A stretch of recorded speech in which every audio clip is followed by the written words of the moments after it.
Hey guys, what's up? It's Roth and I am here with Chris. Eric's out this week, so Chris is going to give us his amazing perspective on Game of Thrones. I will do my best. Episode 6, The Climb. So let's start with Jon Snow. He gets the talk this week. He does. They bond up. Yeah. And they kind of pledge their love to each other a little bit. They literally bond up. Speaking of The Climb, it's the double meaning of the episode. How did you like that scene? How did you like seeing the perspective of the wall? I thought the perspective of the wall was cool. I mean, I thought the climb, that sequence is cool and riveting. And as somebody who hasn't read the books, I was like, are they going to make it? You know, you never know. But I thought what was way more interesting was their little interpersonal dynamic that happened before that. Like, hey, you know, we're part of these bigger armies, but it's you and me, you know, against the world kind of. I think that what's so great about that is it gives you the perspective on this world, and sort of we invest so much in the idea of which side are you fighting for, and Ygritte's taking it down and going, who cares? They'll let us die at any given moment. Like, let's have each other's back. And I thought that was a gorgeous moment. It's a nice little reflection about, you know, kind of Littlefinger's speech at the end. Like, what is the realm? The realm is this lie that we all tell each other. And so she's kind of like calling BS on all that. Yeah, and I thought that was great. So, and speaking of the people in the power plays and relationships, Loras, Sansa, Cersei, and Tyrion all going to hell together in one nice big handbasket. I love, Sansa is so misguided, and she's sitting there like fawning over Loras like that's ever going to be something, and he's basically talking about the fringe on her dress. He has to like stop himself a couple times like, oh, we're going to get married, but I really can't wait to see your dress. Yeah. It's amazing. I thought that scene was amazing too. I literally said out loud, when's he going to start talking about her dress? And then he did, which was lovely and wonderful. Card-carrying sword swallower. I think that was great about these moments is that it gives Cersei and Tyrion those moments to bond, and of course there's a big reveal that she confessed that she was not the one that tried to have him killed, that in fact it was her crazy psychotic son. Which, you know, we see more evidence of by the end of the episode, like that kid has to be stopped. Yeah, and it's going to be funny and interesting, well not funny, it's going to be interesting to see how Tyrion now deals with him at this point forward. What's he going to do? Is he going to go after retribution? How's he going to protect himself from now on? Right, and you know, I mean, if his own mother can't control him, who can? I mean, I guess Tywin is the only person out there who has somewhat of a reign on him, but even him, like, he's still the hand, you know? Well, Marjorie knows how to manipulate him, but we didn't see too much of that this episode. I think the other thing about that scene going forward is about these marriages. Obviously, sort of the impact that these marriages are going to have on the power plays in the realm. And are they even going to happen? Because we have that scene, of course, with Tywin himself and the new favorite character, Lady Queen of Thorns. Sorry. Yeah, from the first time she showed up on screen, she just owned it. And this episode, no different. What's interesting to me is that Tywin and her kind of squaring off. They're equals. They're basically like sparring. And, you know, it seems like Tywin gets the upper hand kind of at the end, but not really. Like, it's pretty even ground. I thought it was really evenly matched. I mean, I think really at the end of that she basically was saying F you with that last moment, like, deal or no deal, we have no deal. And I thought what was really interesting about that is that they were trying to manipulate each other with, like, the sexual exploits. It was like incest versus being gay. Which one is worse in Westeros, you know? Incest. Incest, period. Like, incest is always going to win. Sorry. And also, you know, he even called out that if that is the case, you know, Joffrey's not the king. Card-carrying sword swallower. Just remember that. Well, speaking of arranged marriages, of course, we have Robb sort of brokering this deal with the Freys, and now his uncle is going to have to, pay, as he says, pay for his sins. I just feel like there's so many damn selfish people in this realm. Like, you think about Robb, like, going back on this deal with the Freys, and now somebody else is totally paying the price for it. Yeah, but he's, you know what, frankly, he's actually paying for his own mistake that he made earlier too, and this is what I think. If you're going to be in a family like that, you know that you're going to have a marriage brokered for you. Now, Robb, of course, we've said that possibly, very likely, he made a mistake in going against that, but if you're going to be one of these power players, the price of that, and I thought that was what was so great about the conversation between Jon and Ygritte, was that the price you're going to pay is that you don't have autonomy. Right.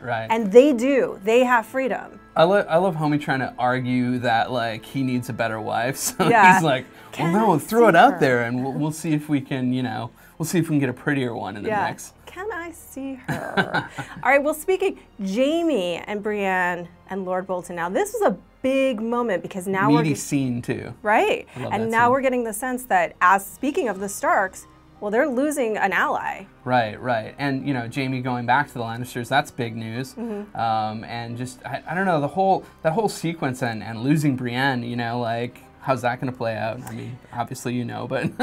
Well, I think what becomes very clear, just even if you're watching the show, I think that what becomes very clear is that the writing is on the wall for people. People are seeing the writing on the wall as far as Robb is concerned. Right. You know, he's lost the Karstarks. He's losing his power edge. He doesn't have an army the size to defeat the Lannisters anymore. So what are they going to do? Well, they're going to realign and they're going to try and make up with the Lannisters. And Lord Bolton's like, I'll give you back. The only thing is you have to let your dad know I can cut off your hand. That wasn't me, you know? Right. And I think it's very telling that he's making that move, but of course, he wants to take Brienne and try her for treason. Jaime's not going to love that at this point. Right. I kind of think that what this episode also really pointed out, and the one previous, is that Robb Stark, he almost doesn't have a place in this world because he tries to play the straight and narrow, he tries to do the honorable thing. He's too much like his father, ultimately, and he's headed down the same path. You know, honor is going to get you nowhere in this world. No, and he should really take a feather. Sometimes I love that he's like his dad because I loved his dad so much, and then it hurts me because I'm like, God, you just make the same mistakes as your dad. Yeah, it's stupid. Speaking of paying your debts, an old boy OG, Theon and the Guess Why I'm Torturing You Stranger. Now, let me ask you a question. Because Chris watches the show, but he hasn't read the books. Do you know who it is? Do you have any guesses? I don't, actually. Okay. I was sitting there last night, like, racking my brain. And I think if you haven't read the books, and I have read the first book, I should say, but if you haven't read beyond that, you know, the problem with reading the books as opposed to watching the show is when you read the books, you have all this context, you can go back, you can look, and you can do that to some extent with the shows, but, like, little details get lost. So if somebody says one thing in the ether and you don't remember that character name, it's like off to the races. You're not going to remember it. Well, Matt Fowler in his review said something that I hadn't actually thought of, is that if you were paying attention in season 2 about who was sent to Winterfell, then you'll know who this is. Right. And even though I've watched season 2 twice, and I, like, you know. I think that was a brutal scene, but the creepiest part of it is him essentially saying, there is no reason I'm doing this. I like it. You know? Oh, well, I love that he's just like a liar. He's like, yes, yes, yes. And he played that whole sequence so convincingly. Man, I wouldn't want to be chained to that cross, but yeah, it's a problem of his own making, really, Theon. Yeah, speaking of paying your debts, I mean, I got it today. I was wanting to see Theon pay for what he did, and I'm about done. He's paid. Yeah. He's paid up. Let him go. Well, I don't know if he's paid up. I mean, he did some really, really horrible things in Winterfell. So. Yeah, he did. Speaking of Winterfell, Arya, Melisandre, and the Brotherhood. This episode had a bunch of stuff of those little moments that are not in the book, that are imagined moments of the show that are really fascinating. What did you like the scene between her and Melisandre? Yeah, and I think, you know, actually that whole sequence and all of that is kind of giving a little bit more context to these religions and what they mean. But that one was great because you get Melisandre kind of predicting Arya's future a little bit. There's a lot of foreshadowing in this particular episode. I mean, usually in any episode there is a lot, but like this one felt like really meaty with that. It really was, and I gotta say, we only have so much time, so there were a few really key pieces of foreshadowing in this episode. Very important moments happen. You can, spoiler free, discuss in the comments about that. I loved that moment too because I think it is a great reflection of these two women. Nobody, you know, Arya immediately is just like, I don't like her. Right. You know, she gets it. She has such beautiful instincts about that. And she's so ruthless at this point. You know what I mean? Especially with the arrow. I won't say what she said because it's cussing, but you know, it was it was beautiful depiction of her character. A great way to show how ruthless and how much of a killer she is becoming. But what really brought it home was that moment with Melisandre saying, I see a darkness in you and the eyes of the people that you are going to shut forever.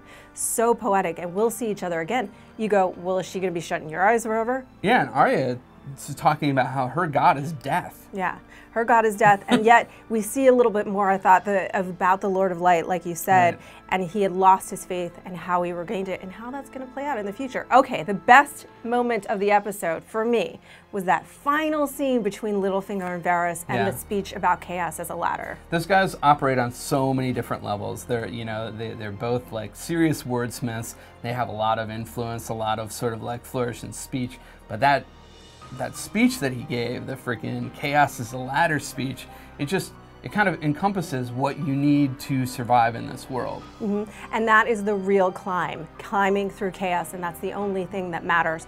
To Littlefinger, I think what it gave you was a sense of maybe Varys is right about this guy. We've been thinking, oh, they're just enemies, but maybe Varys really has the good of the realm in mind. And I think Varys does have his heart in the right place, if that's even possible. Did you like the moment, the final sequence with Joffrey and Ros? Yeah, I mean, it just points out what a huge bastard Joffrey is. Once again, not like we needed more proof, but you know, he's a sadistic person, you know, and that's the only way you can look at it. And he's, you know, like, hopefully he's headed for a fall, but you never know, you know? I think it just is one more sign that, as we said in the beginning of the episode, that all of the common folk are just cannon fodder to the ambitions of these other ruthless people, is what I'm trying to say. All right, guys, thank you so much for watching. Leave your comments below, chat about the show, no spoilers, please, and we will see you next week.